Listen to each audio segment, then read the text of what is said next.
नमस्कार, मेघाच मराठी रेसिपीमध्ये आज आपण अशी भाजी करणार आहे। उन्हाळ्यात आपल्याला भाजी करण्याचा खूप प्रश्न पडतो, त्यावेळी पटकन करता येईल अशी ही भाजी आहे।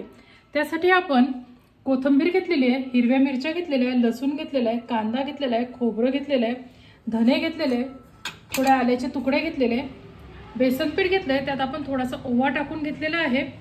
त्यानंतर मीठ आहे आणि फोडणीसाठी आपलं लागणारे जे साहित्य आहे ते आपण डब्यात काढून घेतलेलं आहे।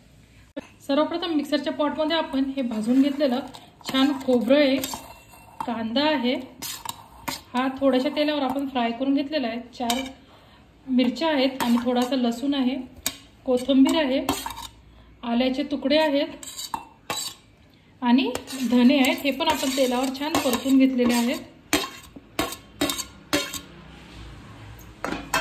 त्यानंतर आपण या मसाल्यात 2 चमचे लाल तिखट, थोडंसं जिरं आणि 2 चमचे आपण मसाला ॲड करायचा, थोडंसं पाणी घालायचं आणि याचं मिश्रण आपण छान मिक्सरवर वाटून घेऊ।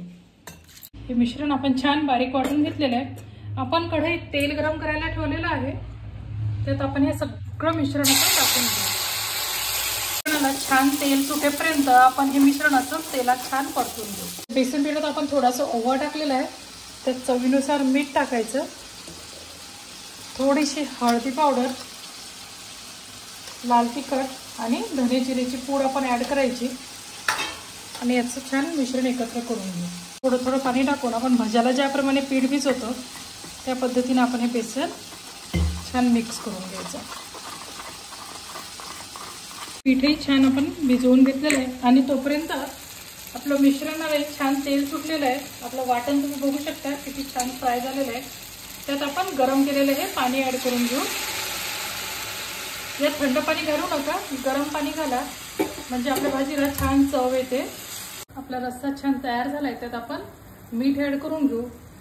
रस्सा तयार केला की आपण मीठ घालायचं, म्हणजे आपल्याला रश्श्याप्रमाणे मिठाचा अंदाज येतो। आपल्या रश्श्याला छान उकळी आलेली आहे, त्यात आपण आता छोटे छोटे वडे सोडून घ्यायचे। गॅस मोठा करायचा, छान उकळी येऊ द्यायची आणि मग वडे सोडा, म्हणजे वडे पटकन तरंगतील वरती तेलावर आणि एकमेकांना चिटकणारही नाहीत आणि त्याच्या गाठी तयार होणार नाहीत। भाजी अशी छान शिजली आहे, तुम्ही बघू शकता मस्त तवंग आलाय आपल्या भाजीवर। त्यावर आपण थोडीशी कोथिंबीर टाकायची आणि आपली भाजी तयार आहे। आपण ती डिशमध्ये काढून सर्व करू शकतो।